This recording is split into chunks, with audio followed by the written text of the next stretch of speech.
හොඳයි සදාවන්ත සත්පුරුෂ පින්නතුනි අපි සුපුරුදු පරිදි අපි අභිධර්ම වැඩසටහන ආරම්භ කරන්න සූදානම් වෙන්නේ.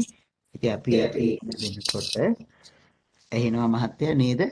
එහෙනම් අභිධර්ම වැඩසටහනේ ගොඩක් දුර කතා කරලා තියෙනවා අවුරුදු ගාණක් අපි මේ තුල අපි හිටියා. ඉතින් අපි ආරම්භ කළා චිත්ත චෛතසික රූප නිබ්බාන කියන මේ පරමාර්ථ ධර්ම හතර පිළිබඳව.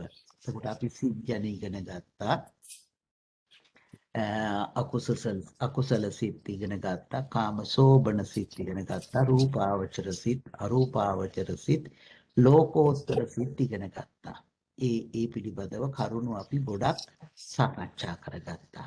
ඒ වගේම අපි ඊට පස්සේ චෛතසික ඉගෙන ගත්තා. චෛතසික 52 පිළිබඳව අකුසල චෛතසික 14 ඉඳලා කාමසෝබන චෛතසික ප්‍රකීර්ණ සබචිත්ත සාධාරණ චෛතසික ප්‍රකීර්ණක චෛතසික අකුසල චෛතසික ඒ වගේම කාම සෝබන චෛතසික මේ චෛතසික 52 පිළිබඳවම අපි ඉගෙන ගත්තා.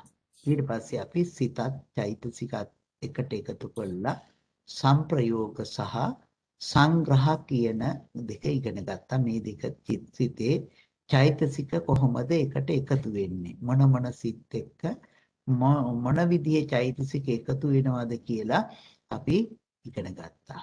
එතකොට ඒ කාර්යයක් කරනකොට අපේ හිතේ මොන විදිහේ මේ කුසල් අකුසල් වල ක්‍රියාකාරීත්වයක් සිද්ධ වෙනවද කියන බව අපි ඉගෙන ගත්තා. ඒ වගේම ඊට පස්සේ අපි ඉගෙන ගත්තා වේදනා පිළිබඳව, හේතු පිළිබඳව, ඊළඟට ద్వාර පිළිබඳව, සිතේ කෘත්‍යයන් පිළිබඳව, ඒ වගේම අරමුණු පිළිබඳව, ඒ වගේම වස්තු පිළිබඳව මේ කරුණු ටික අපි ඉගෙන ගත්තා. ඊළඟට අපි චිත්ත වීති ඉගෙන ගන්න යෙදුණා. චිත්ත වීති පිළිබඳව ගොඩක් අපි ඉගෙන ගත්තා. පංචද්වාරික චිත්ත වීති සහ මනෝද්වාරික චිත්ත වීති කියලා කොටස් දෙකකට වෙන් කරගෙන මහන්තාරම්මන, අතිමහන්තාරම්මන, පරිත්තාරම්මන, අතිපරිත්තාරම්මන ආදී වශයෙන් මේ චිත්ත වීතීන් පිළිබඳව ඉගෙන ගත්තා අපි. ඉතින් මනෝද්වාරයේ ඇති වෙන චිත්ත වීතීන් පිළිබඳව අපි ඉගෙන ගත්තා. ඊළඟට අපි ඉගෙන ගත්තා භූමි පිළිබඳව. කාමාවචර භූමිය, රූපාවචර භූමිය, අරූපාවචර භූමිය, ඒ භූමිය වල ස්වභාවය, ඒවයේ උපදින ආකාරය, මේ ප්‍රතිසන්දිය ලැබෙන විදිහ, ඒවයේ ආයුෂ ආදී කරුණු ඉගෙනගෙන කර්මය ගැන ඉගෙන ගත්තා. කර්මය බෙදලා තියෙන ආකාර 12 පිළිබඳවම අපි සාකච්ඡා කළා. මේ කර්ම චතුස්කයක් වශයෙන් අරගෙන. ඉතින් කර්මය ගැන කියනකොට ඉතින් මරණය, උප්පත්තිය පිළිබඳවත් කතා කළා. ඉතින් ඒත් එක්කම අපි මරණාසන්න චිත්ත වීතියත් ඉගෙන ගත්තා. මරණාසන්න චිත්ත වීතිය කොහොම එකක්ද කියලත් ඒ පිළිබඳව ඉගෙන ගත්තා. ඊට පස්සේ තමයි අපි ආවේ රූප ඉගෙන ගන්නට. රූපවලත් අටවිසි රූපේ ඉගෙන ගත්තා. අටවිසි රූපේ ඉගෙනගෙන රූප 28 පිළිබඳව ඉගෙන ගත්තා. මම හිතන්නේ ඒක මතකයි. මේ මහ භූත රූප, ප්‍රසාද රූප, ඒ වගේම ගෝචර රූප, ඊළඟට භාව රූප, විඤ්ඤාති රූප ආදී වශයෙන් මේ රූප පිළිබඳව ඉගෙන ගත්තා. ලක්ෂණ රූප, විකාර රූප ආදී වශයෙන් රූප 28 පිළිබඳවම ඉගෙන ගත්තා. ඊළඟට මේ රූප හටගන්නේ කොහොමද කියලා ඉගෙන ගත්තා. රූප සමුත්ථාන වශයෙන්. ඒ වගේම ඊළඟට රූපයක් පවතින හැටි ඉගෙන ගත්තා. මේ රූප පවතින්නේ කලාපයක් වශයෙන්, ගොඩක් වශයෙන්. ඒ ගොඩක් වශයෙන් පවතින එක අපි ඉගෙන ගත්තා. ඊළඟට රූපේ පැවැත්ම, රූපේ නිරෝධය මේ ඉගෙන ගත්තා. ඊළඟට නිවන ගැනත් අපි කතා කළා. එතකොට මේ හතරම අපි ඉගෙන ගත්තා. මූලික හතර නේද? මොකද්ද? චිත්ත, චෛතසික, රූප, නිබ්බාන කියන හතර ඉගෙන ගත්තා. නේද? ඊට පස්සේ තමයි අපි මේ කොටසට ආවේ. මේ කොටස සමුච්ඡේ සංග්‍රහය කියලා අපි මේ කතා කළා. ඒකෙදී අපි ඉගෙන ගත්තා අකුසල ධර්මයන්. අකුසල ධර්මයන් යටතේ අපි අකුසල ගොඩවල් 6ක් පිළිබඳව මේ 7ක් 9ක් පිළිබඳව ඉගෙන ගත්තා. අකුසල ගොඩවල් 9ක් ඉගෙන ගත්තා. ඒ 9 පස්සේ අපි ඉගෙන ගත්තා මිස්සක ධර්මතාවයන් පිළිබඳව. මිස්සක ධර්මත් මතක ඇති. හේතු, ධානාංග, ඊළඟ මාර්ගාංග, ඉන්ද්‍රිය, බල, අධිපති, ආහාර කියන මෙන්න මේ කොටවල් ටික ඉගෙන ගත්තා අපි. නේද? ඒ කරුණු ඉගෙන ගත්තා මිස්සක සංග්‍රහය. ඊට පස්සේ තමයි අපි මේ කොටසට ආවේ බෝධිපාක්ෂික සංග්‍රහයට. එතකොට බෝධිපාක්ෂික සංග්‍රහයෙන් අපි මේ පටන් ගත්තා සතර සතිපට්ඨානෙ. බෝධිපාක්ෂික ධර්ම සංග්‍රහය. එතකොට මේ කොටස ඉවර වෙන්න සර්ව සංග්‍රහය ඉදිරියට තියෙනවා. ඒකෙදි පංචස්කන්ධය, ආයතන, ධාතු, චතුරාර්ය සත්‍ය ආදී මේ කරුණු පිළිබඳවත් අපි කතා කරනවා. එතකොට දැන් අපි ඇවිදින්න ඉන්නේ බෝධිපාක්ෂික ධර්ම. ඒ කියන්නේ බෝධිය පිණිස අවශ්‍ය කරන දේවල්. ඉතින් සත්‍තිස් බෝධිපාක්ෂික කියන නම තමයි අපිට හොඳටම හුරු වෙලා තියෙන්නේ. ඒ කියන්නේ බෝධිපාක්ෂික ධර්ම 37ක් තියෙනවා කියන එක පිළිබඳව. ඉතින් බෝධිපාක්ෂික ධර්ම 37 අපි කතා දන්නවා කවුරුත්. සතර සතිපට්ඨානය, සතර සම්‍යක් ප්‍රදාන, ඉද්ධිපාද, ඉන්ද්‍රිය, බල, බොජ්ජංග, මේ ටික එකතු වුණාම 37ක් තියෙනවා නේද? ඉතින් අපි පළවෙනි එක සතර සතිපට්ඨානෙ. නේද? සතර සතිපට්ඨානෙ වැදගත්ම කොටස. ඉතින් සතිපට්ඨාන සිහිය පිහිටවීම 4. සිහිය පිහිටවීම 4 කායානුපස්සනාව, වේදනානුපස්සනාව, චිත්තානුපස්සනාව, ධම්මානුපස්සනාව. මේ අනුපස්සනා 4 පිළිබඳව තමයි අපි කතා කරන්නේ. ඉතින් අපි කායානුපස්සනාව ආරම්භ කළා. අපි මේ පිළිබඳව ගොඩක් කරුණු කතා කළා. කායානුපස්සනාව, වේදනානුපස්සනාව, චිත්තානුපස්සනාව, ධම්මානුපස්සනාව. මේ අකුසල ධර්මයන් කොයි ආකාරයට කොහොම ප්‍රහීන කරනවද කියන එක ගැනත් අපි මේවා තුල කතා කළා. ඊළඟට අපි මේ කායානුපස්සනාවේ ආරම්භ කළා. කායානුපස්සනාව පිළිබඳව කායානුපස්සනාවේ අපි මතක් කළා කමඨහන් 21ක් තියෙනවා කියලා. මම හිතන්නේ ඒක දැන් අපි දීර්ඝව හැමදාම මතක් කරනවා.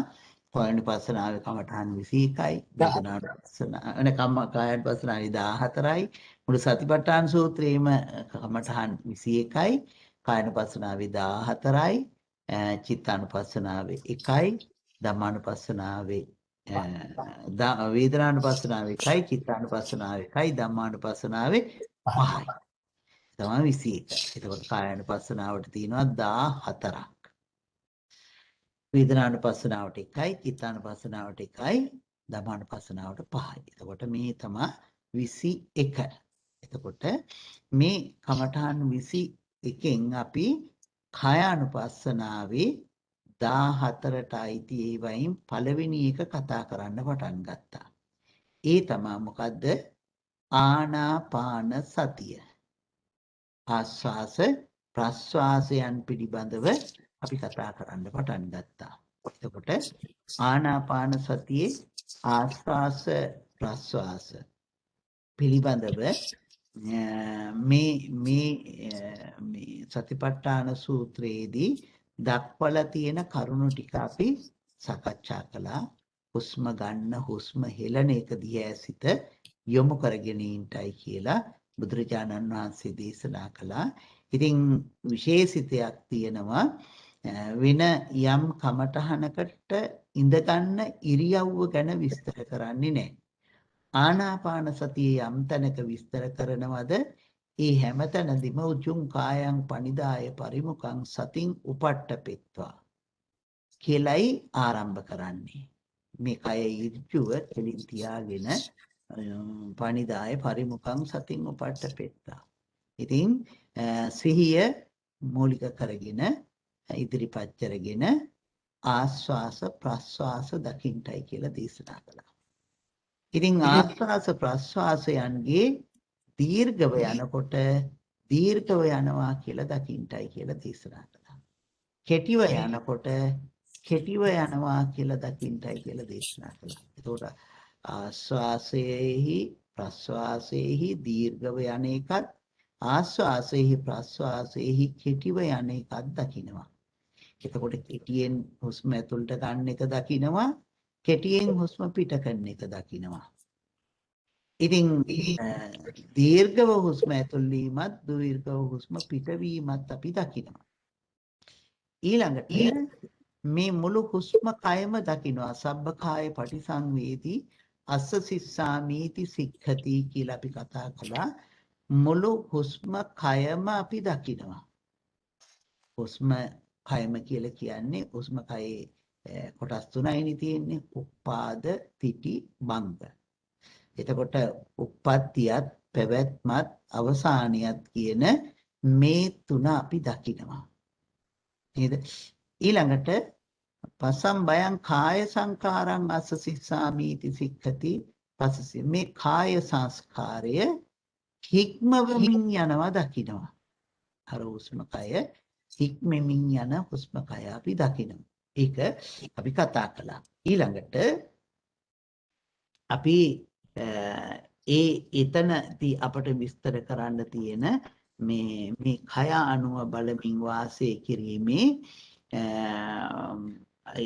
කොටසෙහි ආනාපානෙහි උපමාවත් කතා කළා අපි. ආනාපාන සතියට උපමාවක් හැටියට මොකද්ද දේශනා කළේ? මතකද? හුස්ම ගැනීම හෙලීම දකින්න ඕනේ ආකාරයේ උපමාවක් දේශනා කළා. වඩුවේ යතු ගන්න හැටි. ඔව් වඩුවේ යතු ගන්න හැටි. ඉතින් බමකාරෝවා බමකාරාන්තේ සීවා කියලා බුදුරජාණන් වහන්සේ දේශනා කළා. මේ හුස්ම ඇතුල් වීම පිටවීම අර යතු කැටේ ළඟට දීර්ඝව ගන්න එකත් කෙටිව කරන එකත් මේක දකින්න කියලා බුදුරජාණන් වහන්සේ දේශනා කළා ආනාපාන සතියේ. ඊළඟට බුදුරජාණන් වහන්සේ මෙතන දේශනා කරනවා ඉති අජ්ජත්තං වා කායේ කායානුපස්සී විහෙරති බහිද්ධාවා කායේ කායානුපස්සී විහෙරති. අද්දත්ත වශයෙන් දකින්ට බහිද්ධ වශයෙන් දකින්ට අජ්ජත්ත බහිද්ධාවා තමන්ගේත් අනුන්ගේත් මේ හුස්ම පිළිබඳව දකින්ට. නේද? ඊළඟට සමුදය ධම්මානුපස්සීවා කායස්මින් විහෙරති. ඇතිවීම දකිමින් වාසය කරන්නයි කියලා දේශනා කළා. ස්මෙහි ඇතිවීම දකිමින් වාසය කරන්නට. එතකොට මේ කයෙහි අපි කතා කරලා තිබ්බේ අජ්ජත්ත බහිද්ද නේද? ඒක තමයි අපි මේ අන්තිමට කතා කළේ. එතනින් පස්සේ අපිට තියෙන්නේ සමුදය ධම්මානුපස්සීවා කායස්මින් විහෙරති. ඇතිවීම දකිමින් වාසය කරන්නට. මේ අරමුණු වල ඇතිවීම සමුදය උදය නේද? එතකොට මේකේ මේ වයේ නැවත බලමින් මේ ඇතිවීම බලමින් වාසය කරනවා සමුදය. ඊළඟට වය ධම්මානුපස්සීවා කායස්මින් විහෙරති. එතකොට නැතිවීම දකමින් බලමින් වාසය කරනවා. නැතිවීම දකිමින් වාසය කරනවා. එතකොට සමුදය කියන්නේ ඇතිවීම, වය කියන්නේ නැතිවීම. එතකොට අරමුණක ඇතිවීම දකිනවා නැතිවීම දකිනවා. ආස්වාස ප්‍රස්වාසයේනොයි ඇතිවීම නැතිවීම දකිනවා. ඉතින් සමුදය වය ධම්මානුපස්සීවා කායස්මින් විහෙරති. ඒ හැම අරමුණකම මොකද දකින්නේ? ඇතිවීම සහ නැතිවීම. මේ දෙකම දකිමින් වාසය කරනවා.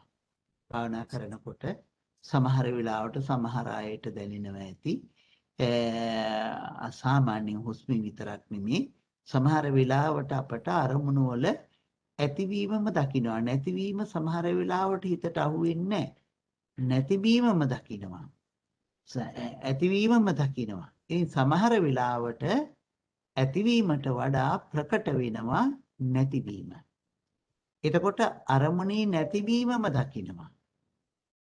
ඉතින් මේ මෙතෙන්දි බුදුරජාණන් වහන්සේ ඇතිවීම දකින්ටයි කියලා දේශනා කරනවා, නැතිවීම දකින්ටයි කියලා දේශනා කරනවා. ඒ වගේම ඇතිවීම සහ නැතිවීම හැම අරමුණකම තියෙන එකක් තමයි හටගැන්ම සහ නිරෝධය. ඇතිවීම සහ නැතිවීම. ඉතින් පටන් ගැනීමත් නැතිවීමත් කියන මේ දෙකම බලමින් වාසය කරන්නයි කියලා දේශනා කරනවා. එතකොට අපට හොඳට පේනවා සතිපට්ඨාන සූත්‍රයේදී බුදුරජාණන් වහන්සේ අරමුණු වල ස්වභාවය දකින්ට දේශනා කරපු ආකාරය. ඉතින් සබ්බේ සංඛාරා අනිච්ඡාති කියනකොට සියලු සංස්කාර ධර්මයන් අනිත්‍යයි නම් ඒ සියලුම සංස්කාර ධර්මයන් ඇති වෙනවා නැති වෙනවා. නේද? එතකොට ඒ ස්වභාවය තමයි මේ ආස්වාසයත් ප්‍රස්වාසයත් තරහා බුදුරජාණන් වහන්සේ අපට දකින්ට දේශනා කළේ. ඉතින් එහෙම අජ්ජත් බහිද්ධාවා සමුදය ධම්මානුපස්සීවා කායස්මින් විහෙරති. වය ධම්මානුපස්සීවා කායස්මින් විහෙරති. සමුදය වය ධම්මානුපස්සීවා කායස්මින් විහෙරති. එතකොට ඇතිවීම නැතිවීම දෙකම දකිමින් වාසය කරන්න. අත්ති කායෝතිවා පනස්ස සති අච්චුපට්ඨිතා හෝති. නේද? මොකද මේ දේශනා කරන්නේ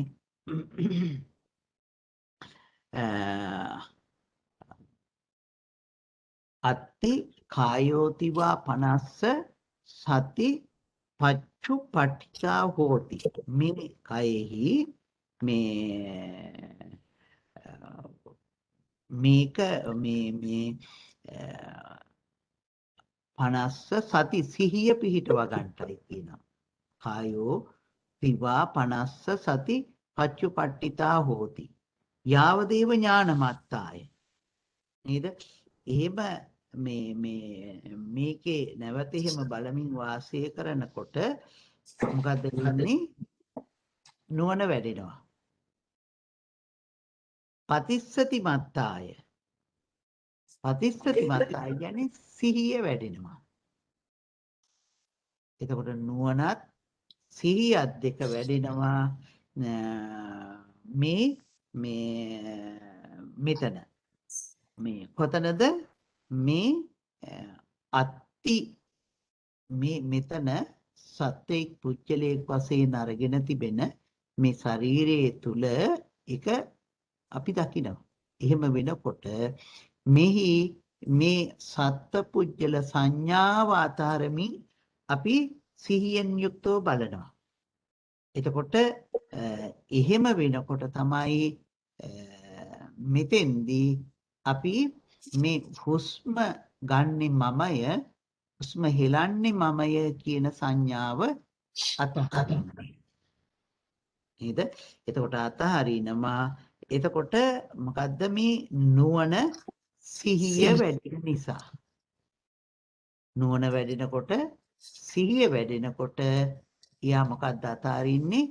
මම හුස්ම ගන්නවා මම හුස්ම හෙලනවා කියන මේක හිතින් අයින් වෙනවා. ඉතින් අනිශ්චිතෝච විහෙරති. එහෙම වෙනකොට මොකද්ද දකින්නේ?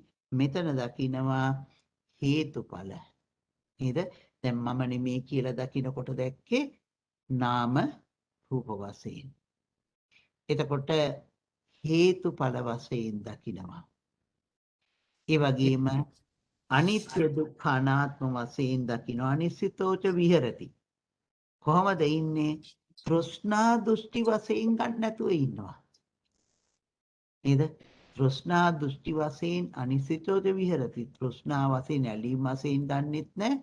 දෘෂ්ටියක් වශයෙන් ආත්ම වශයෙන් ගන්නෙත් නැහැ. එහෙම ගන්න නැති වෙනකොට මේ මොකද වෙන්නේ? නචකින්චි ලෝකේ උපාදීයති. තෘෂ්ණා දෘෂ්ටි වශයෙන් ගන්න නැති වෙනකොට දැන් මේකේ සත්වේ පුජ්‍යලයක් නෙවෙයි. මේක මේ නාම රූප ඒ වගේම මේ හේතුවක් නිසා ඵලයක් කියන මේ කරුණත් තේරුම් අරගෙන එහෙම වඩනකොට ඒක දකින පුජ්‍යලයාට මොකද වෙන්නේ? තෘෂ්ණා දෘෂ්ටි වශයෙන් ගන්නෙ නැහැ. එතකොට දැන් සත්පුද්ගල සංඥාව නැති වෙනවා. දැන් අපි හුස්ම ගන්නකොට දැන් මම නෙමෙයි හුස්ම වැටෙන එක ක්‍රියාවක් විදිහට පේන එක වගේ දෙයක් නේද? ඒතකොට මම නෙමෙයි ක්‍රියාවක් විදිහට මේ හුස්ම ගන්න එක වෙනම දෙයක් විදිහට පේන්න පුළුවන්. එතකොට නාම රූප ඒක නම් තේරෙනවා කියලා හිතෙනවා. එතකොට ඒකෙන් ඊට පස්සේ ඒක හේතුඵලයක් කියලා කොහොමද තේරෙන්නේ? නෑ දැන් මේ මෙතන දැන් මේ අපි මේ පොතේ තියෙන විදිය අපි හුස්ම බලාගෙන ඉන්නවා. හුස්ම ඇතුල් වෙනවා දකින්නවා පිට වෙනවා දකින්නවා. දැන් හුස්ම ඇතුල් වෙනවා පිට වෙනවා දකින්න අපි ඒ හුස්මෙහි මේ ඇතිවීම පැවැත්ම නැතිවීම දකින්නවා. එතකොට අපි ඒක මෙතෙන්දි මේ ටික ඔක්කොම එකට එකතු කරලානේ මේ දේශනා කරන්නේ අජ්ජත් බහිද්දවා කියන තැනට පස්සේනේ ආපහු කියන්නේ. ඒක අර සමරියක් නේද? ඒ තුල දැන් එතකොට හුස්ම තුලදී අපි දැකගෙන ඉන්නවා ඒක ඇතිවීම පැවැත්ම නැතිවීම. එහෙම වෙනකොට අපි දැන් හුස්ම ස්පර්ශ වෙන තැනත් ඒ වගේම හිතත් මේ තුනනේ අපි ළඟ තියෙන්නේ.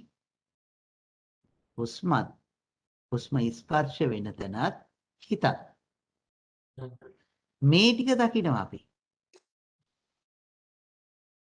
ස්පර්ශයක් නැත්නම් පිම්බීම හැකිලින් බැලුවොත් චලනයක්. ඒකනේ ස්පර්ශයේ චලනය. එතකොට මේක දකිනවා. එතකොට හිත දකිනම ස්පර්ශය දකිනවා හුස්ම දකිනවා.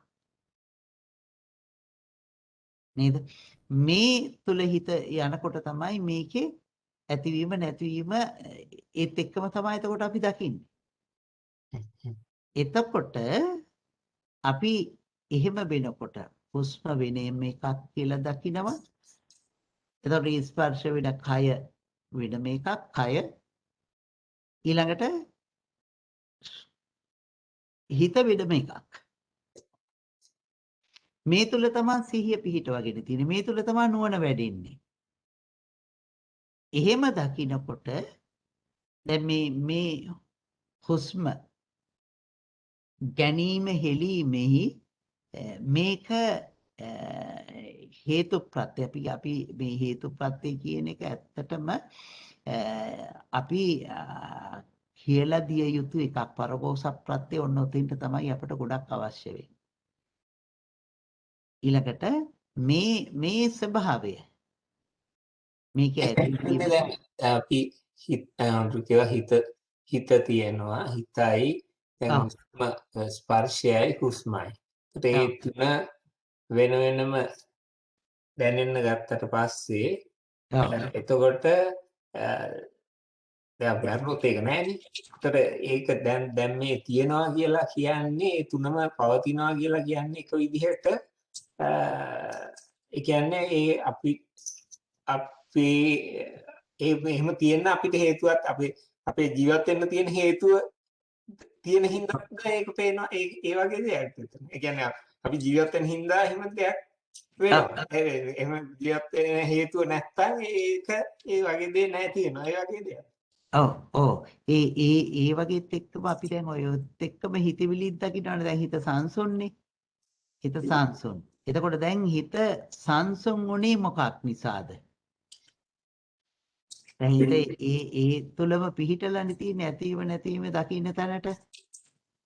හිත සංසුන් වුණේ ඔව් ඔතනදී හම්දුරනේ මේ ස්පර්ශයෙන්ම තමයි හිත නේද? ඒ ඔව්. කියන්නේ එතන ස්පර්ශය දැන් අපි ඒක හුස්ම බලනකොට ඒක සියුම් වෙනකොට ඊට පස්සේ ඇත්තටම කාය කියලා නෙමෙයි ඔක හිත තමයි ඒ දකින්නේ.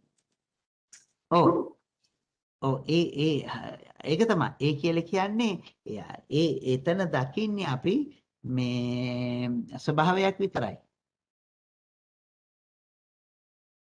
තුනක් වෙන වෙනම කිව්වට ඇත්තටම ඔය තැනට සියුම් වෙනකොට කය කියන එක සංඥාවක් විතරයි. එතකොට හිත තමයි අපි දකින්නේ.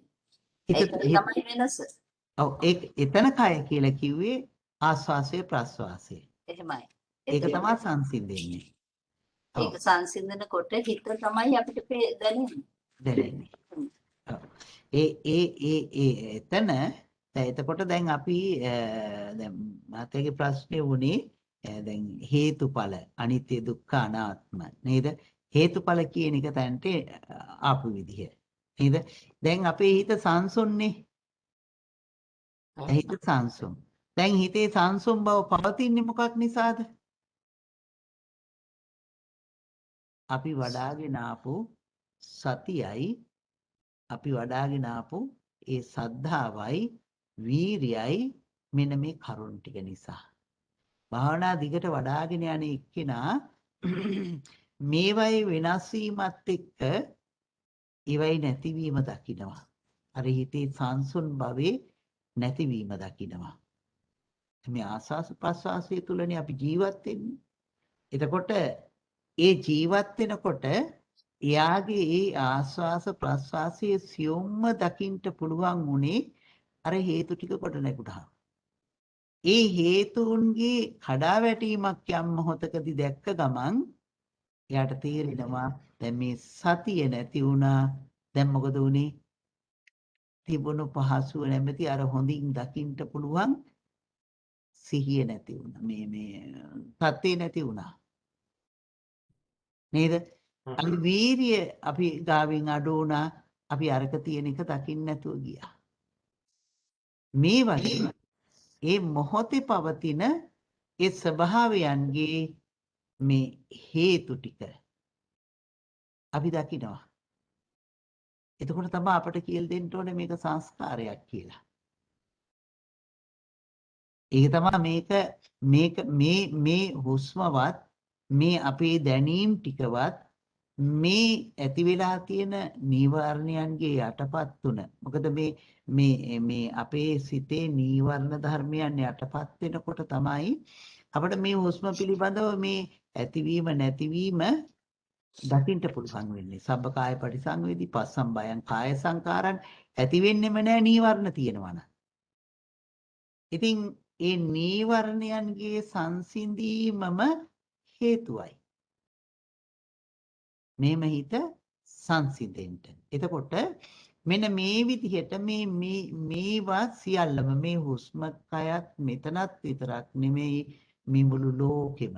මේ ලෝකෙම අපේ මුළු ශරීරෙම නැත්තම් මේ ලෝකේ තියෙන සෑම දෙයක්ම තියෙන්නේ හේතුන් සහ ඵල මත කියන එක හේතුන් මත කියන එක අපට අවබෝධ කරලා දෙන්න වෙනවා. උපකාරය අපට කරන්ට වෙනවා. එතකොට තමයි අවබෝධ කරගන්නේ මෙන්න මේ ස්වභාවය මේක තියෙන්නේ මේ හේතු ටික මත. මේ එතකොට ඒ නුවණ තියෙන පුච්චලයා ඒ ටිකත් එක්කම තේරුම් ගන්නවා සියල්ල හේතුවෙන් හටගන්න දෙයක් හැටියට. මේ එකතුලින් ආපු දෙයින් අපි ඒ ටික වටහා ගත යුතුමයි. පරගෝස ප්‍රත්‍යයන් එතෙන්ට අවශ්‍යම වෙනවා. ඒ උපදේශ ටික මේක හේතුඵල පටිච්ච සමුප්පාද. නැත්නම් ඉතින් තව ඉතින් අපි ගැඹුරට කතා කරනවා නම් අවිද්‍යාව නිසා මේක ඇති වුනේ. මේක අපි හරියට දැක්කේ නැහැ. හරියට අඳුනාගත්තේ නැහැ. මේ අඳුනා නොගැනීම නිසා අපි ඇලීම් ගැටීම් තුල ගමන් කරපු හැටි. නේද? ඒවා මේ වචන නැතුව සියුම් වශයෙන් එයා දකිනවා. නේද? සියුම් වශයෙන් එයා තුළ හිටනවා. දැන් භාවනා කරන අපි ඔක්කොටම අත්දැකීම් තියෙනවනේ. අපි හොඳට සක්මන් කරලා හොඳ සංසුන් ඇවිදිලා වාඩි වුණොත් අපට අර මේ පහසුවෙන් ආස්වාස ප්‍රස්වාස ටික හරියට මිනිහි කරගෙන යන්න පුළුවන් වෙනවා. එහෙම නැතුව කලබලෙන් ඇවිදිලා වාඩි වුණොත් සෑහෙන වෙලාවක් යනවා අපිට අපේ හිත එතෙන්ට අරගන්න. නේද? මේ වගේ මේ හැම තැනම තියෙන හේතුඵල ටික එයා දකිනවා. මේක වඩනවත් එක්ක. නීවරණයන්ගේ යටපත් වීම දකිනවා. නීවරණ එන්ට හදන එක දකිනවා. ඒ නීවරණ යටපත් වෙලා යනවා දකිනවා. මේ හැම තැනදීම ඒ වයේ ඒ ස්වභාවය දකිනවා. එතකොට ඒ නොදැනීම නිසා නොදැක්ක නිසා සංස්කාරයන්ගේ හටගැන්ම කියන එක දකිනවා. නොදන්නකම කියලා කියන්නේ අපි සිහිය අතහැරුණා. අපි සිහිය නැති වුණා. එතකොට මොකද වෙන්නේ? ආයේ අපේ හිතට අර නීවරණ ගොඩ එනවා දකිනවා. නේද? ඒ නිසා එයා අර හේතුඵල ධර්මයන් ගැන කතා කරන්න පුළුවන් කෙනෙක් වෙනවා. ඒක දකින්න පුළුවන් කෙනෙක් වෙනවා. තේරුණාද?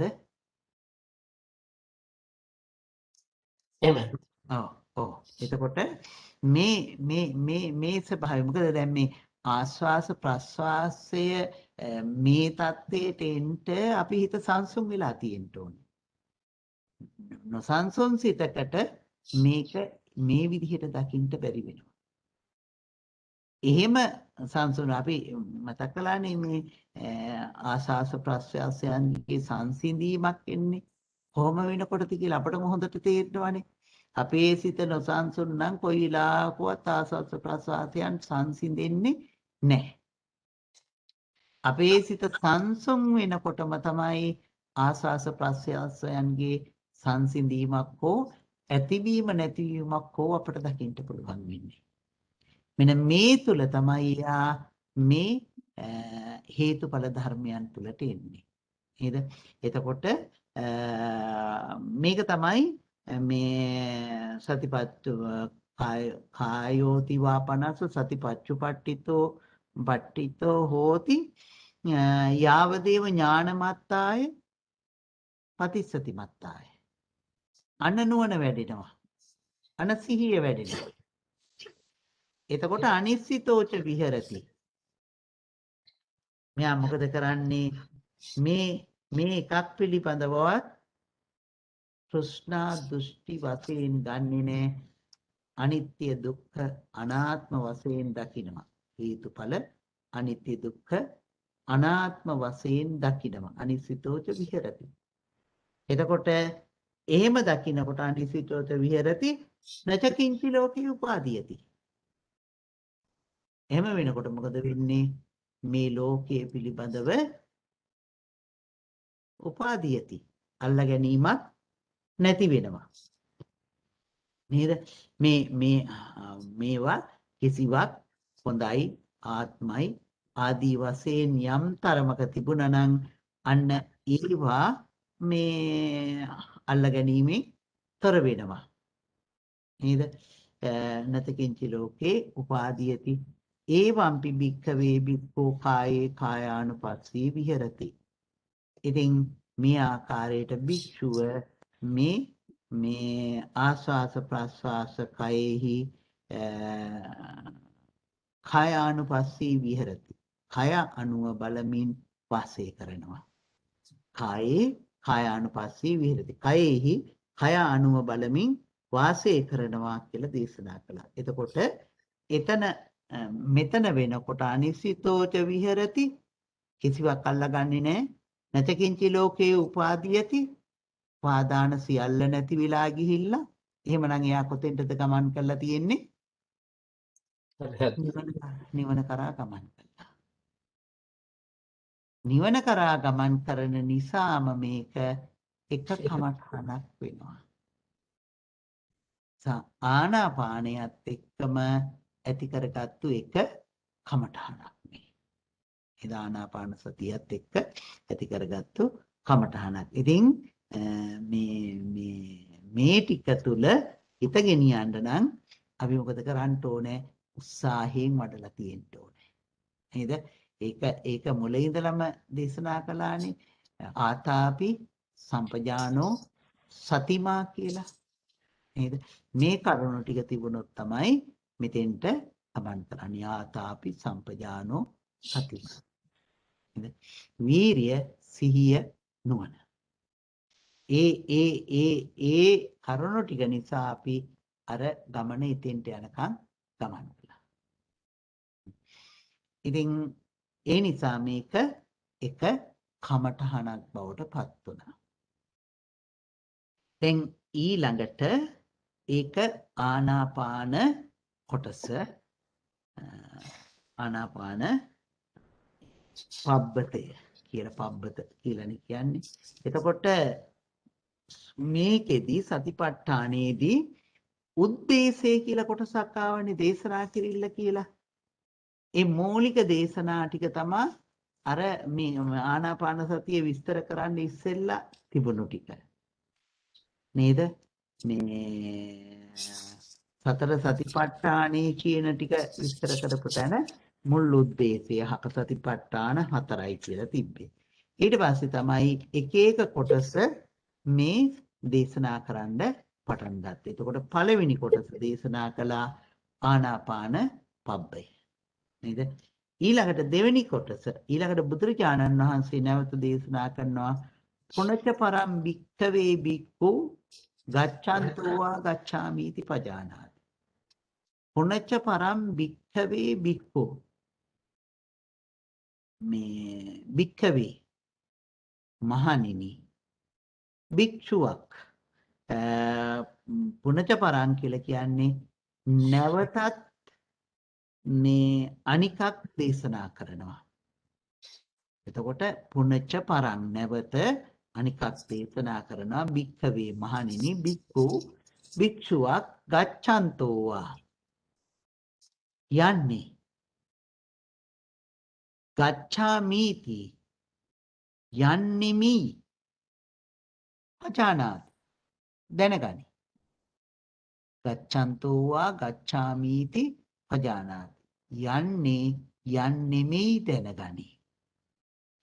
ඊළඟට දේශනා කරනවා තිතෝවා තිතෝම් හීති පජානාති. තිතෝවා කියලා කියන්නේ ඉඳගෙත් සිටින්නේ. ඔව්. එතකොට සිටින්නේ මෙහි දැනගන්නවා. තිතෝවා තිතෝම් හීති පජානාති. ඊළඟට නිසින්නෝම්හා නේද?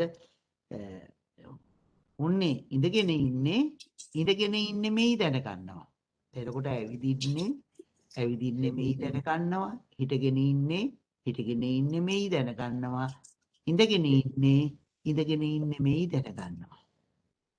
ඊළඟ එක සයානෝම්හා සයානෝම්හීති පජානාති. නිදාගෙන ඉන්නේයි දැනගන්නවා. නේද?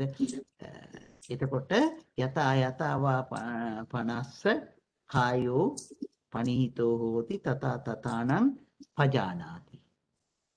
යම් ආකාරයකින් මේ කය පවත්න්නේද ඊ ආකාරයේ දැනගන්නවා. එතකොට මෙතන තියෙන්නේ පුනච පරම් භික්ඛවේ භික්ඛු ගච්ඡන්තෝ වා ගච්ඡාමීති පජානාති. ඨිතෝම් හීති පජානාති. නිසින්නෝම් හීති පජානාති. සයානෝම් හීති පජානාති. යතා යතාවා පනස්ස කායෝ පනිහිතෝ හෝති තථා තථානං පජානාති. මේක තමයි මේ ඉරියාපතේ.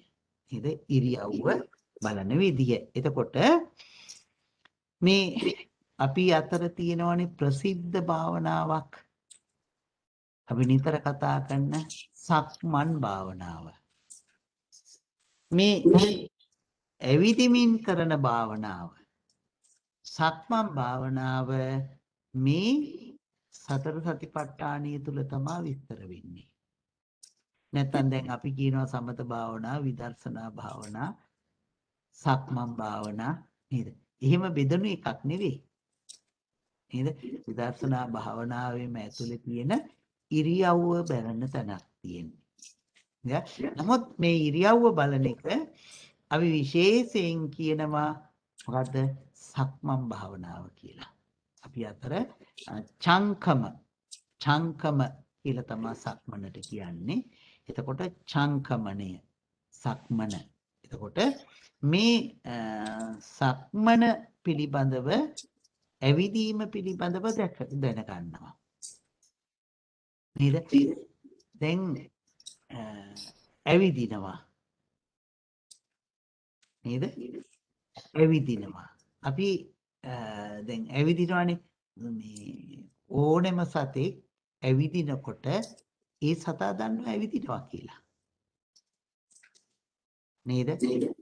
හරකෙක්, අස්සෙක්, බල්ලෙක්, නිර්මුවෙක් මේ හැම සතෙක්ම ඇවිදිනකොට ඇවිදිනවා කියලා දන්නවා.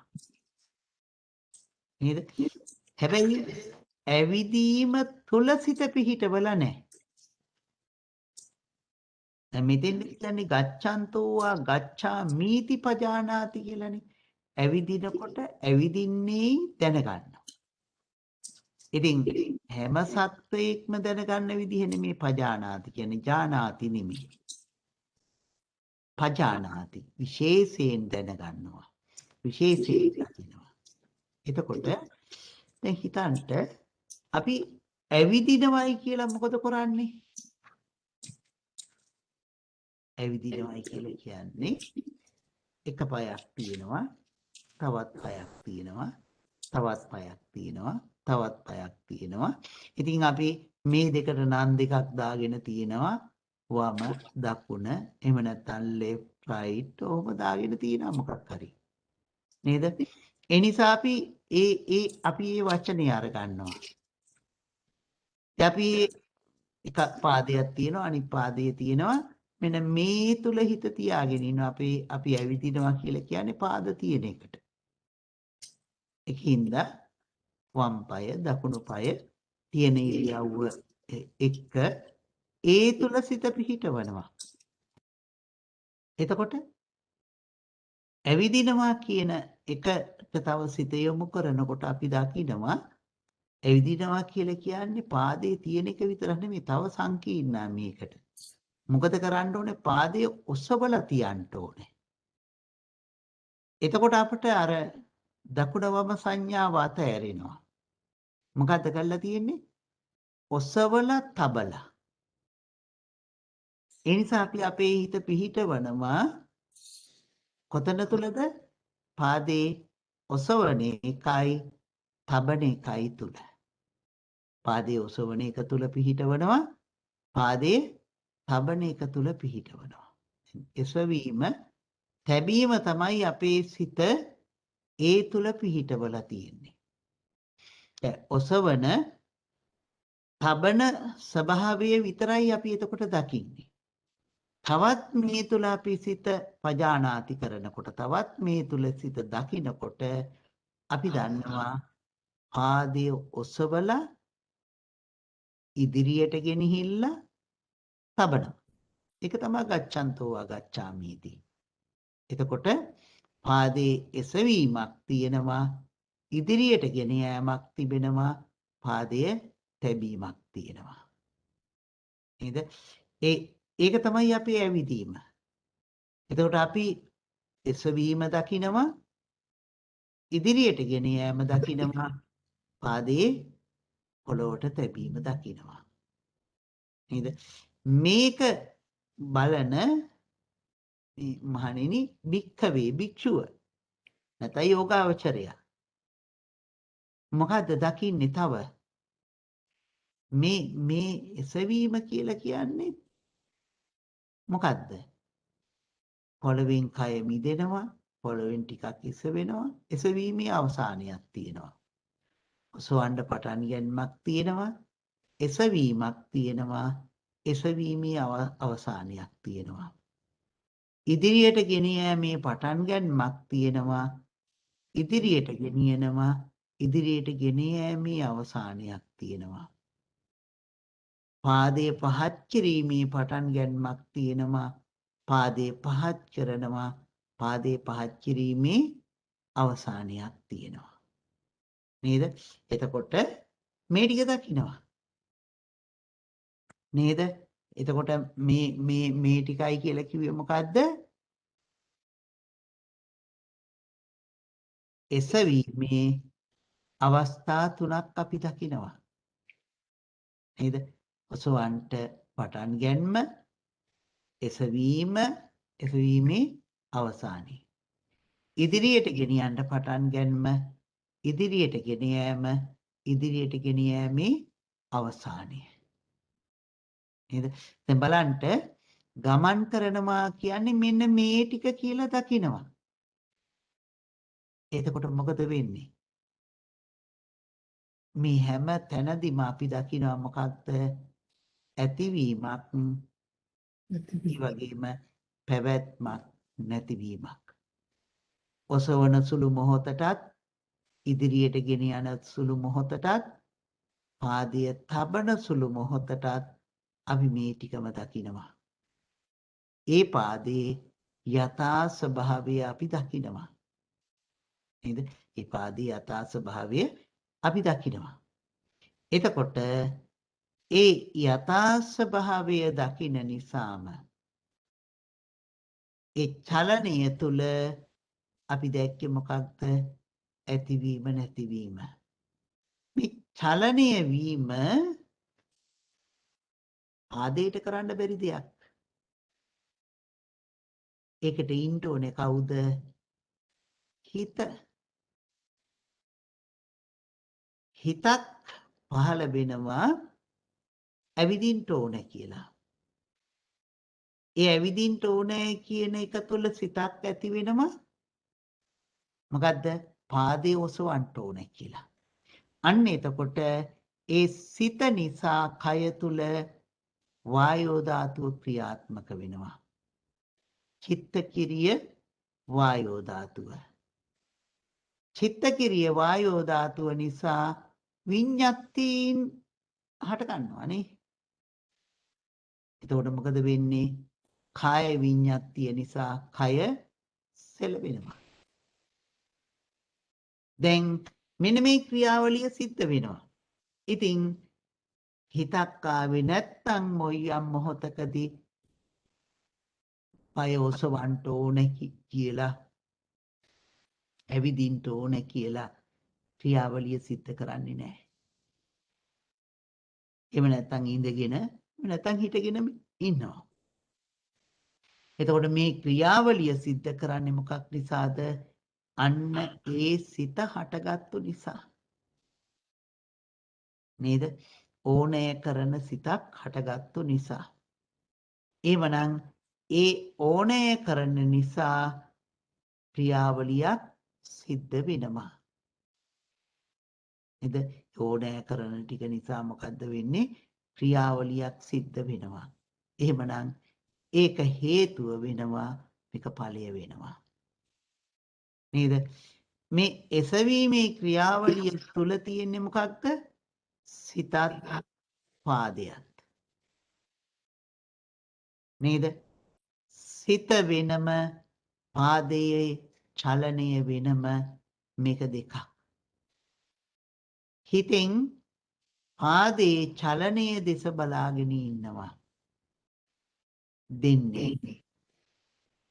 ඒ දෙන්නගේ වැඩපිළිවෙල දකිනවා. අර දෙකේ වැඩපිළිවෙල අපි දකිනවා. දැන් එතකොට පාදේ අර සිත කය කියන දෙන්න එකතු වෙලා ඇතිවීමක් දකිනවා, පැවැත්මක් දකිනවා, නැතිවීමක් දකිනවා. එතකොට ඒ නිසා ඒකේ යථා ස්වභාවය අපි දකිනවා. ඉතින් තව මේකට සිත යොමු කරගෙන ඉන්නවා නම් අපිට අපේ කය එසවෙන්නේ වායෝ ධාතුව ආපෝ ධාතුව ක්‍රියාත්මක වීම නිසා. වායෝ ධාතුවත් ආපෝ ධාතුවත් කියන දෙක සැහැල්ලු ස්වභාවයෙන් යුක්තයි. නේද? ඉදිරියට ගෙනියන්නේ වායෝ ධාතුවේ ක්‍රියාකාරීත්වයමයි. වායතේ කියන්නේ සැහැල්ලු ස්වභාවය නිසාමයි. පහත් වෙන්නේ පඨවි ධාතුවේ ක්‍රියාකාරීත්වය නිසාමයි. එහෙමනම් පඨවි ධාතුව කියන්නේ අපි දන්නවා ස්වභාවයෙන්ම තද බර කියන අර්ථයමයි තියෙන්නේ. එහෙමනම් ඒක සැහැල්ලු නෑ, බර ගතියෙන් යුක්තයි.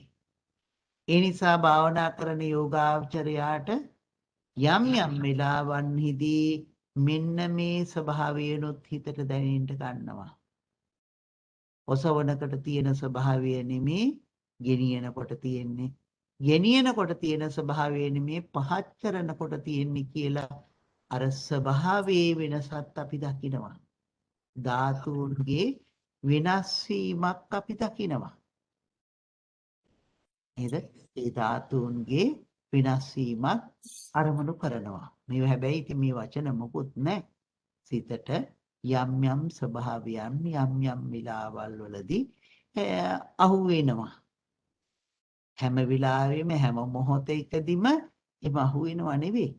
යම් යම් විලාවල් වලදී අපි මේ තුල නිරත වෙලා ඉන්නකොට අපේ සිත මේවා ග්‍රහණය කරගන්නවා. එතකොට එහෙම මේ එකක් ගානේ මේවා ග්‍රහණය කරගෙන යනවා. නේද? ඉතින් දැන් එතකොට මොකද වෙන්නේ? ඒ තුල ඇලෙන්න දෙයක් නැති වෙනවා. නේද? ඒ තුල ගැටෙන්න දෙයක් නැති වෙනවා. එයි මේ සිතේ කයි ස්වභාවය. නේද? මේක දකිනවා. මේ තමා මොකද්ද අපේ සක්මන් භාවනාව. මේ තමයි අපේ සක්මන් භාවනාව. එතකොට අපි ගච්ඡන්තෝ ගච්ඡාමිති පජානාති කියන තැන තමයි ඔය සක්මන අපට කියලා දෙන්නේ. ඉතින් අපි මෛත්‍රී භාවනා කර සක්මන් කරන එක මෛත්‍රී සක්මන් භාවනාව නෙමෙයි. ඒක මෛත්‍රී භාවනාවමයි. අපි හොඳට තේරුම් ගන්න. මොකද සමහර තැන්වලදී සමහර පොත්පත්වල සමහර අය එහෙම නම් දීලක් තියෙනවා. මෛත්‍රී සක්මන් භාවනාව. පිළිකුල් සක්මන් භාවනාව. නේද? ඒ සක්මන් භාවනාව නම් විදර්ශනාවක්මයි. නේද? එතන මෛත්‍රී කර සක්මන් කරනකොට තියෙන්නේ මෛත්‍රියමයි. බුදුරජාණන් වහන්සේ දේශනා කළානේ තිත්තං තරං නිසින්නෝවා සයානෝ මිහිති සයානෝම කියලා දේශනා කළානේ. නේද? මාතා යතානියම් පුත්තං ආයුසායක පුත්ත මනුරක්කේ ඒවම්පි සබ්බ භූතේසු මාන සම්භාවය පරිමාණං කිය. නේද? කොයි විදිහටද රකින්න ඕනේ? කොයි වෙලාවෙද කරන්න ඕනේ? තිත්තං චරං නිසින්නෝවා සයානෝ. එතකොට ඉඳගෙන ඉන්නකොට මේ ඇවිදිනකොට හිටගෙන ඉන්නකොට නිදාගෙන ඉන්නකොට මෛත්‍රී සිතවිල්ල වඩන්නයි කිව්වා. නේද? එතකොට වැඩෙන්නේ මොකද්ද? මෛත්‍රී භාවනාව මිසක් ඉරියව්වෙන් එන එකක් නෙවෙයි.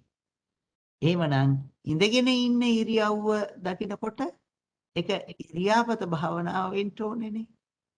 සක්මනේ ඉරියාපත භාවනාව මේ මෛත්‍රී ඉරියාපත භාවනාවක් නෙවෙයි කියන්නේ ඉඳගෙනත් මෛත්‍රී භාවනාව. නේද? ඉතින් ඒත් අපි හොඳට තේරුම් ගන්න ඕනේ. හැබැයි බුදුරජාණන් වහන්සේ මම අර මුලින් සඳහන් කළා වගේ සමත භාවනාව, විදර්ශනා භාවනාව, සක්මන් භාවනාව. එහෙම සක්මන් භාවනාව කියලා වෙනම එකක් දේශනා කළා නැහැ. නේද? සමත භාවනාව, විදර්ශනා භාවනාව වගේ එහෙම වෙන් කරපු එකක් නැහැ. මේ සක්මන තියෙන්නේ විදර්ශනා භාවනාව තුලමයි. නේද? විදර්ශනා භාවනාව තුලමයි. ඒ අර ඕනෙම ඉරියව්වක් තුල ඉඳගෙන ඒ ටික වඩන්න පුළුවන්. ආනාපාන සතියත් සක්මනේදී වඩන්න කියලා දේශනා කළේ නෑනේ. ඉඳගෙන ඉන්නකොට විතරයි. නේද? එතකොට එහෙමනම් අපට මේ ඉරියව්ව තුලම මේ සක්මන තුලම කොතෙන්ට යනකම් යන්න පුළුවන්ද? බොහොම පහසුවෙන් නිවන කරා ගමන් කරන්න පුළුවන්. සක්මන තුලදී බොහොම පහසුවෙන් නිවන කරා ගමන් කරන්න පුළුවන්. බුදුරජාණන් වහන්සේ සක්මනෙහි ආනිසංස බොහොමයක් දේශනා කළා. නිරෝගී වෙනවයි කියලා දේශනා කළා. දීර්ඝායුෂ ලැබෙනවයි කියලා දේශනා කළා. ඊළඟට සිහිය මනාව පිහිටව ගන්නට ලැබෙනවයි කියලා දේශනා කළා. සක්මනත් එක්ක නේද? ආහාර දිරවනවයි කියලා දේශනා කළා. මේ විදිහට බුදුරජාණන් වහන්සේ සක්මන පිළිබඳව බොහෝ කරුණු දේශනා කළා. ඉතින් සක්මන නිවනට යනකනොත් බුදුරජාණන් වහන්සේ මේ විදිහටම දේශනා කළා. එතකොට සක්මන තුල අපේ සිත කොහොම පිහිටවාගෙන යන්න ඕනද කියන බව අපි තේරුම් ගන්න ඕනේ. නේද? සක්මන කොහොමද පිහිටවාගන්නේ? ඉඳා ප්‍රායෝගිකව ඒ සක්මන තුලට අපි සිත යොමු කර ගන්නකොට කොයි විදිහටද අපි දැන් සිත යොමු කර ගන්න ඕනේ කියන එක දකින්න ඕනේ. ඉතින් මේ අතරතුර සිත තියෙන්නේ නැනේ ඕකේ. මෙහා කෙරවල ඉඳන් එහා කෙරවලට සක්මන් කරන්න පටන් ගන්න අපට මුලදිම මෙහා කෙරවලි පියවර 4ක් 5ක් දකින්න පුළුවන් වෙයි. එහා කෙරවලි නවතිනවා දකින්නවා ඊට පස්සේ. මොකද සිත එහෙම තමයි අපි පටන් ගන්නකොට. ඒ සිත තමයි ටික ටික සංසුන් කරගෙන ඉන්නේ. නේද? මේ කෙරවල ඉඳන් එහා කෙරවලට යනකම්ම එක දිගටම ඒ සක්මන නැමැති ක්‍රියාවලිය තුල සිත පිහිටවන්න පුළුවන් වෙනවා. නේද? එතකොට අපිට හොඳට තේරෙනවානේ අපේ හිතේ නීවරණයටපත් වෙලා නේද? නීවරණ ටික යටපත් වෙලා ගිහිල්ලා දැන් අපි මේ බොජ්ජංග ධර්මයන් තුල සිත පිහිටවලා ඒ නිසා අපේ සිත ඒ තුලදී සද්ධා වීරිය සති සමාධි ප්‍රඥා ඉන්ද්‍රිය වශයෙන් බල වශයෙන් ඒ වගේම සතිපට්ඨාන වශයෙන් ඉද්ධිපාද වශයෙන් අපේ සිත වැඩිනවා. ඒ නිසා අපි ඒ සිත තුල පිහිටවලා ඉන්නවා. කායේ කායානුපස්සී විරති. කයෙහි කයානුව බලමින් වාසය කරනවා. නේද? මේ සක්මන. නේද? මේක දැන් එතකොට මොකක් කොහොමද විස්තර කළේ? ගච්ඡන්තෝවා ගච්ඡාමීති පජානාති. මේක දැන් අපිට හොඳට අත්දැකලා තියෙනවා. අපි ගොඩාක් සක්මන් භාවනා කරලා තියෙනවා. ඒ නිසා අපි මේක හොඳට අත්දැකලා තියෙන්නේ. අර නීවරණයන්ගෙන් සිත යටපත් වෙනකොට පාදයේ චලනය තුල සිත පිහිටවන ආකාරයෙන්ම සිතින් දැකලා තියෙන්නේ. නේද? පාදයේ චලනය තුල සිත පිහිටවන ආකාරයෙන්ම සිතින් දැකලා තියෙන්නේ. ඒ විදිහට දැකගෙන දැනගෙන සිත පිහිටවගෙන යනවා. අවසර හාමුදුරනේ මේ එතකොට සක්මන් භාවනාවේ මෙද උච්ච අන්තිම අවස්ථාවට යනකොට වහන්සේ කිව්වනේ මේ පඨවි ධාතු අරමුණු වෙනවා කියලා. එතකොට පඨවි ධාතු අරමුණු කරත්තේ මේ අවස්ථාවේදී ඉරියාපතය ධාතු මනසිකාරයට යනවද? ඒක දිගට අරමුණු වුණොත් ධාතු මනසිකාරයට යනවා. ඒකින්ද අපි මේ දැනීම තුල විතරක් හිත පිහිටවගෙන ඒ මොකද අපිට මේ දැනීම යම් යම් වෙලාවදී හිතට වැටෙන්න පුළුවන්. ඒ වැටහීමක් එහෙම එකක් දැකුණා කියන තේරුම් අරගෙන ධාතු ගොඩක් නෙවෙතන. ඒක තේරුම් අරගෙන අපි සක්මන ඉදිරියට ගෙනියනවා. එතන ධාතුන් ගැන හිතන්න ගියොත් අපේ හිත අපහු යනවා කොහාටද? ධාතු මනසිකාරයට. ඒකින්ද අපි ඒ දැනීමේ ස්වභාවයත් එක්ක ඉස්සරහට යනවා. ආනාපාන සතියදී හාමුදුරනේ සමහර ලාවට නිකන් සහැල්ලු ගතිය දැන්නොත් එතන ධාතු මනසිකාරයට යනවද එතන? නෑ ධාතු මනසිකාරයට යන්නේ නැහැ. දැන් ආනාපාන සතියේ සහැල්ලුව කවුරුත් ධාතු මනසිකාරයට ගන්නෙ නැහැ. ඒක වැටෙන්නේ නැහැ. ඒ කියන්නේ ඒක අපේ හිත ස්වභාවයෙන් ඒක ඒ තුලට යන්නේ නැහැ. මොකද ඒක පස්සද්ධිය තුලට යනවා. සිතේ අපි වෙනින් පැත්තකට ඇත්තටම එහෙම වෙනකොට අපි ඒක අල්ලගන්නනේ හදන්නේ. නේද? ඒ අල්ලා ගැනීමෙන් තොරව මේ ආස්වාස ප්‍රස්වාසයේ තුලට යොමු කර ගන්නවා. ඊඳ අපි ඒ ලැබෙන සැහැල්ලුව ගණන් ගන්න නැතුව ආස්වාස ප්‍රස්වාසයේ තුල ඉන්නවා. එහෙම නැත්නම් සැහැල්ලුවක් කියලා වැඩිපුර දැනෙනවා නම් සැහැල්ලුවක් කියලා එකත් මෙනෙහි කරලා අපහු අයි අරමුණ තුල සිට යනවා. එහෙම තමයි ඒක ගෙනියන්නේ. එතකොට හඳුරන්නේ ඒ කියන්නේ අපිට මේක කලවම් කරන්න බෑ නේද? එක කමටහනක් නම් ඒකම වඩන්න ඕනේ නේද? නෑ අම්මා දැන් ඒ අපි සංසාරික පුරුදු අනුව මේ කමටහන ඒකෙන් අපට වැටහෙනවා. ඒකට අපි වැටෙනවා. ඒකට අපි වැටෙනවා. කෝකෙන්ද ඉස්සරහට යන්න පුළුවන් කියලා. ඔව්. ඒක හොඳට අහුවෙන්න ගන්නවා. ඒක ඉතින් අපි වඩලා තියෙන සංසාරික පුරුදුත් එක්ක එනවා. ඔව්. දැන් සක්මන වැටෙන්නේ එතකොට ඉරියාපත භාවනාවටනේ. ඔව්. එතකොට දැන් අපි ඔය කරන කියන දෙයට සිහිය පුරුදු කරන එක වැටෙන්නේ සම්පජාන්නේ නේද? ඒක තමයි සම්පජාන්නයම නේ. තව මේකේ තියෙනවා මම මේ ගච්ඡන්තෝවා ගච්ඡාමි इति විතරට කිව්වේ. එහෙමයි. දැන් අනිත් ටිකක් තියෙනවනේ. හිතෝ ආටිතෝ මීති පජානාති නිසින්නෝම්හා නිසින්නෝමීති පජානාති සයානෝම්හා සයානෝම්හීති පජානාති. හතර දේශනා කළා. ඊළඟට දේශනා කළේ මොකද්ද? යතා පනිහිතෝ හෝති යතා පනස්ස කායෝ පනිහිතෝ හෝති තථානම් පජානාති. යම් ආකාරයකින් කය පවත්වන්නේද අන්නේ සියලු ආකාරයන් දකින්නයි කියනවා. මේ කය පවත්වන ආකාරයන් පිළිබඳව මේ දකින්නයි කියලා කියනවා. එතකොට ඒ ඉරියව්වම දකින්නයි කියලා දේශනා කරනවා. එතකොට අමුතුවෙන් සයානෝවා ගැන නිදා ගන්නවටද? නිදා ගන්න එක. ඒතකොට නිදා ගන්නකොට හිතන්න බෑනේ හිත යනවනේ භවංගෙට. ඒ නින්දනේ.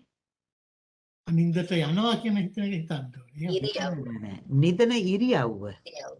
නිදන ඉරියව්ව ගැන දැන් මේක කියලා දෙන්නකෝ අපි සක්මන් භාවනා කරනකොට සක්මනේ අපි කියලා දෙනවනේ සක්මන් කරගෙන ගිහිල්ලා දැන් වම් දකුණ හරි ඔසවනවා තබනවා හරි එහෙම කරගෙන ගිහිල්ලා අපි සක්මනේ කෙලවරදී හිතනවා නවතිනවා කියලා. ඊට පස්සේ අපි හිතනවා හිටගෙන ඉන්නවා කියලා. හිටගෙන ඉන්න ඉරියව්ව බලනවා. ඊට පස්සේ හැරෙන්න ඕනේ කියලා හිතක් එනවා හැරෙන්න ඕනේ. ඊළඟට අපි හැරෙනවා කියලා හැරීම මෙනෙහි කරනවා. ඊට පස්සේ ආයේ නවතිනවා කියලා ඒකේ නවතින එක මෙනෙහි කරනවා. ඊට පස්සේ ආයේ අපි දකිනවා හිටගෙන ඉන්නවා කියලා හිටගෙන ඉන්න ඉරියව්ව. නේද? ඊට පස්සේ තමයි ඉදිරියට යන්න ඕනේ ඉදිරියට ගමන් කරනවා කියලා පාදයේ චලනයට සිත යොමු කරගන්නේ. දැන් හිතන්න අර හිටියගෙන ඉන්න ඉරියව්ව බලනකොට මොකද්ද තියෙන්නේ? ටිතෝ මීති පජානාති. හිටගෙන ඉන්නකොට හිටගෙන ඉන්නවා කියලා දකිනවා. අපි ඉඳගෙන ඉන්නකොට ඉඳගෙන ඉන්නවා කියලා දකිනවා. ඉඳිනවා කියලා දකිනවා. නේද? එතකොට යම් කෙනෙකුට හිටගෙන ඉන්නකොට හිටගෙන ඉන්නවා කියලා දකින්න පුළුවන්. හිටගෙන ඉන්න ආකාරයේ හිතෙන් දකින්න පුළුවන්. හිසේ ඉඳලා දෙපතුල දක්වාම අරිට වඩාත්ම හිත යොමු කරගෙන හිස මුහුණ බෙල්ල පපුව උදරය ඉන කලවා දණීස් කෙන්ඩා පතුල්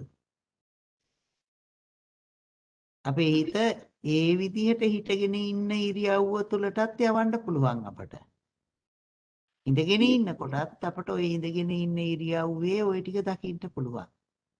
හිසේ ඉඳලා දෙපතුල දක්වාම මේ කය සිටවල තියෙන ආකාරය. මම හැබැයි හැමදේම සයානෝ වගේ වහම නිදා ගන්න කියලානේ. ඒක තමයි දැන් මම ඉන්නේ එතෙන්ට.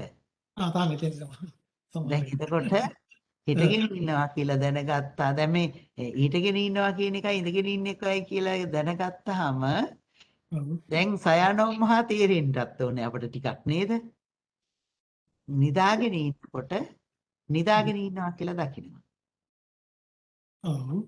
එතකොට අපි නිදාගෙන ඉන්න ඉරියව්ව හිතෙන් අරමුණු කරගෙන ඉඳිනවා කියලා දකිනවා.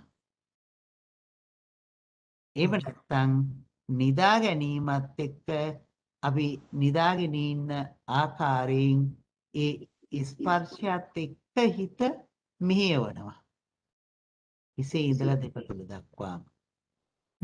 හිටගෙන ඉන්නකොට හිටගෙන ඉන්න ඉරියව්ව බැලුවනේ හිසේ ඉඳලා දෙපතුල දක්වා. ඒ වගේම නිදාගෙන ඉන්නකොට නිදාගෙන ඉන්න මොහොතේහි අර ඉරියව්ව දකිනවා. ඔව් නින්දට වැටුනහම ඔය මොකුත් නෑ. නින්දට වැටෙන්නේ නැහැ. ඉරියව්ව තුළ මොකද වෙන්නේ? මෙතෙන්දි තියෙනවනේ මේ කොහොමද සති පච්චුපට්ඨීතා හෝති. සිහිය පිහිටවගෙන තියෙන්නේ. ඥානමත්තාය පතිස්සති මත්තාය. එතෙන්දි නුවණ මේක වැඩෙනවා. හැබැයි ඉතින් නිදා ගන්න කියලා ගිහිල්ලා ඒ විලාවේදී ඒක බලනකොට ඒක නම් නින්දට වැටෙනවමයි ඉක්මනට. ඉතින් කෙනෙකුගේ වීරිය වැඩි වෙනකොට තමයි ඔය මහත්තයා කිව්ව දේ ඇත්ත තමයි. මොකද ඔය ඉරියව්වෙන් ඉන්නකොට අපි ඔය ඉරියව්ව පුරුදු කොල්ලම තියෙන්නේ මොකටද? නිදා ගන්න. නිදාගන්න වැටෙන්නේ. නින්දට වැටෙනවා. නේද? වීරිය බහුල වෙලා තියෙන වෙලාවකදී තමයි අපි ওই ඉරියව්ව වෙනස් කරවන්නේ. ඉරියව්ව තුල වඩවන්නේ. එතකොට එයාගේ සිත නින්දට යන්නේ නැහැ. සිහිය බහුලව තියෙනවා නම් ඒත් හරි.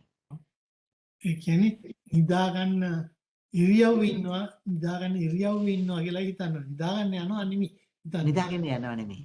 ඉරියව් නිදන ඉරියව්වේ ඉන්නවා. ආන්සිලා ඉන්නවා. අන්න එහෙම හිතන්න ඕනේ.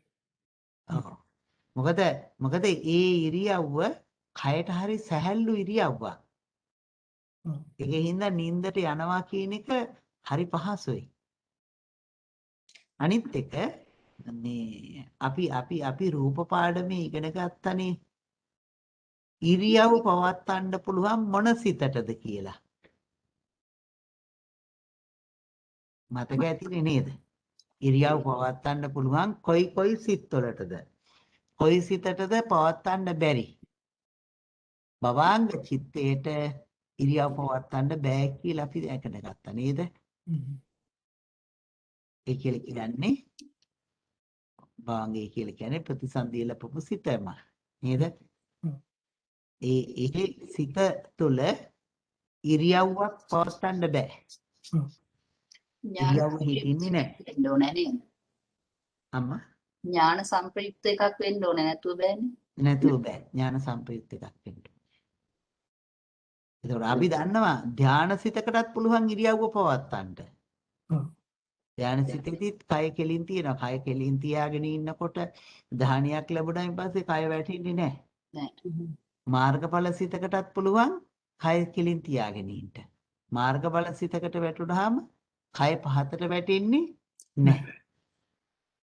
නින්දට වැටෙන්නේ නැහැ. ඒ කියන්නේ නැමෙන්නේ නින්දට නැමෙන්නේ. භවාංග සිතට තමයි ඉරියව්ව පවත්වන්න බැරි. නැහැ. එතකොට මේ භවාංග සිතටමද ප්‍රභාස්වර සිත කියන්නේ? ඔව් භවාංග සිතත් ප්‍රභාස්වර සිතක්. මොකද ප්‍රතිසන්දිය ලබන සිත මේ කොයි වෙලාවකදීවත් අකුසල සිතක් නෙවෙයි. විපාක සිතක්. අකුසල සිතක් නෙමෙයි විපාක සිතක්.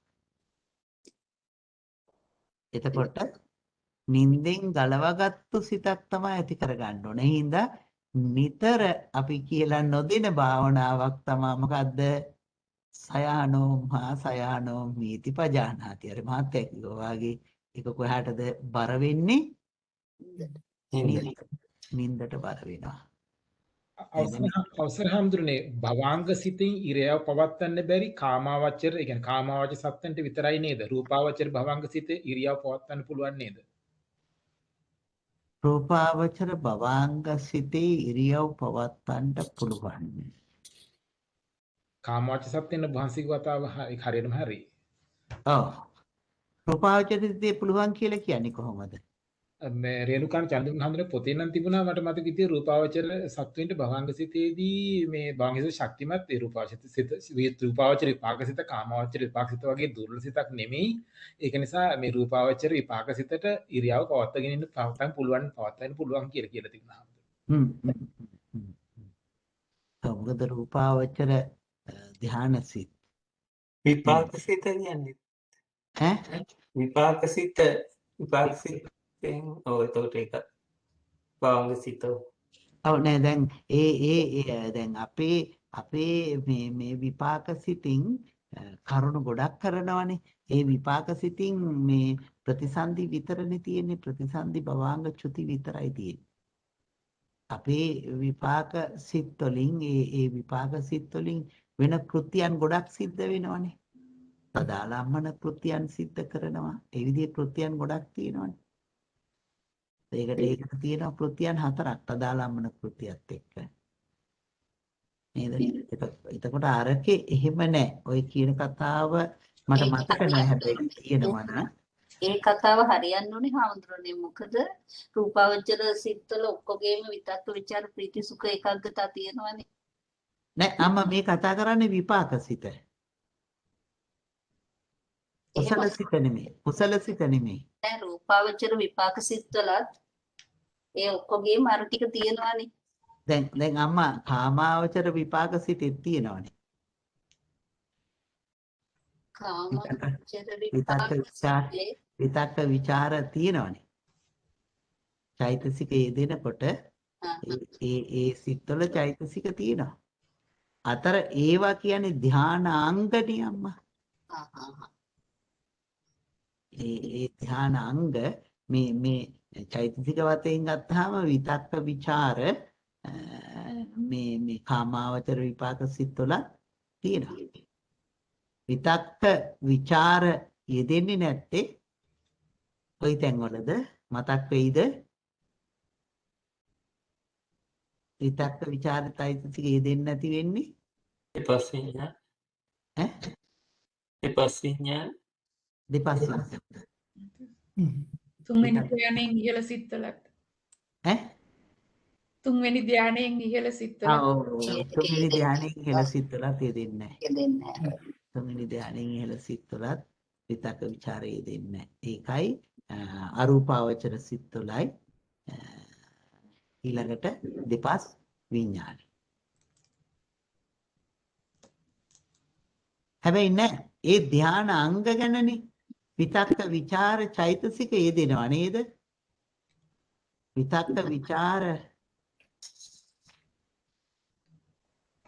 චෛතසික යෙදෙන්නේ නැති දෙපස් විඥානේ විතරයි.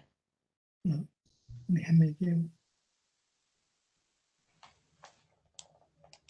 දෙපස් විඥානේ විතරයි. අනික් සිත් සියල්ලෙහිම යෙදෙනවා කියලා අපි කතා වුණේ.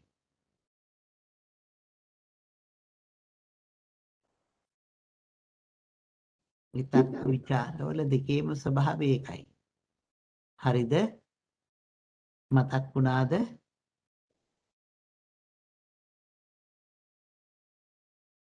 එන රූපාවචර අරූපාවචර ධාන මේ මේ සිත්වල විතක්ක ਵਿਚාරය දෙන්නේ නැහැ කියලා තියනවාද? නැහැ. මම අර chart එක දිහා බලන්නේ කියන්නේ. විතක්ක ਵਿਚාර දෙක රූපාවචර ධාන සිත් කියලා කිව්වේ මේ රූපාවචර සිත්. ඈ රූපාවචර සිත්වල ඒ දෙන්නේ තුන්වෙනි ධානයෙන් එහාට දෙන්නේ නැහැ. ඒ කියන්නේ ත්‍රිතිය ධානයෙන් එහාට. එහෙමයි. විචාරයේ මේ ද්විතිය ධානයේ ඉඳලා මේ දෙන්නේ නැහැ නේ විතක්කේ. නේද? මේ විචාරයේ දෙන්නේ නැහැ. දෙන්නේ.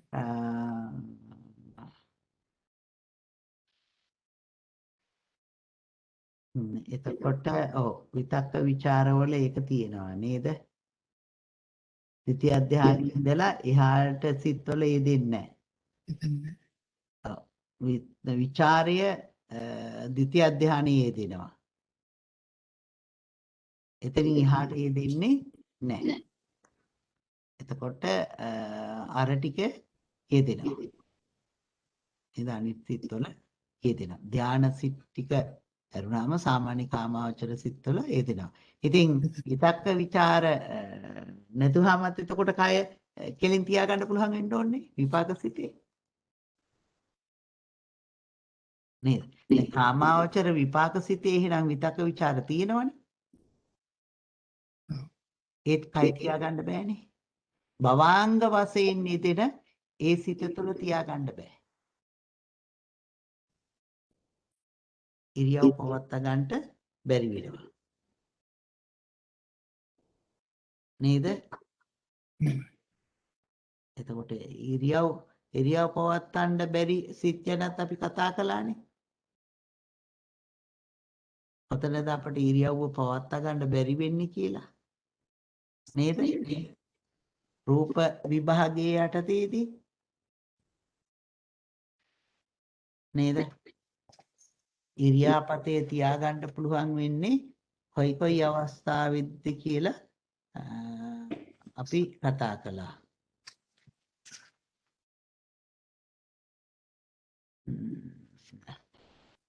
මතකද?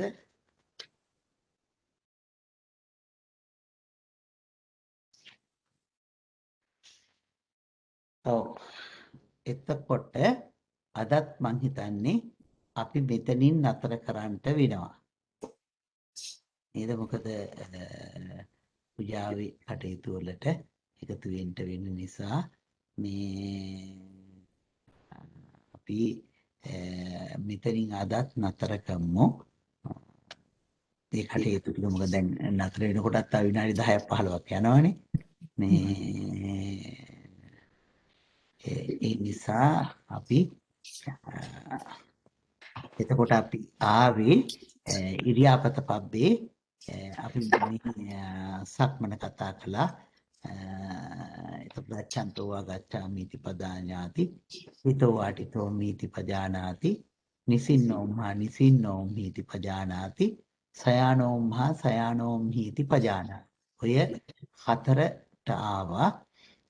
මේ කයම් ආකාරයකින් පවත්වනවාද ඒ යව්ව දකින්ටයි කියලා. නේද? ඒ ඉරියව්ව දකින්ටයි කියලා කතා කළා. එතකොට එහෙමනම් අද අපි අවසන් කරමු. ඊටු ටික අපි ඊළඟ දවසේ සාකච්ඡා කරමු. හොඳයි. එහෙමනම් මේ සිදු කර ගන්නට යෙදුන මේ සියලු කුසල ධර්මතාවයන් අපි පළමුවෙන්ම දෙවියන්ට අනුමෝදන් කරමු. අපත් බුදුසසුනත් සුරකින්න සියලු සම්‍යක් දෘෂ්ටික දෙවියෝ සියලුම පින් කැමැති දෙවියෝ මේ පින් අනුමෝදන් වෙත්වා. සැපවත් වේවා. සැපයන්ගෙන් සැපයන්ටපත් වේවා. අප සියලු දිනාමෝද බුදුසසුනද අපේ යේ දොරවත පිටිය ආදී සියලු දෑද දෙවියෝ සුරකිත්වා. දෙවියෝ ප්‍රාර්ථනීය බෝධියකින් නිවනින් සැනසෙත්වා කියලා දෙවියන්ට පින් දෙමු. ආකාසට්ටා ච බුම්මට්ටා දේවා නාග මහිද්దికා පුඤ්ඤන්තං අනුමෝදිත්වා චිරන් රක්ඛන්තු ශාසනං. ආකාසට්ටා ච බුම්මට්ටා දේවා නාග මහිද්దికා පුඤ්ඤන්තං අනුමෝදිත්වා චිරන් රක්ඛන්තු දේශනං. ආකාසට්ටා ච බුම්මට්ටා දේවා නාග මහිද්దికා පුඤ්ඤන්තං අනුමෝදිත්වා චිරන් රක්ඛන්තු මම් පරන්ති.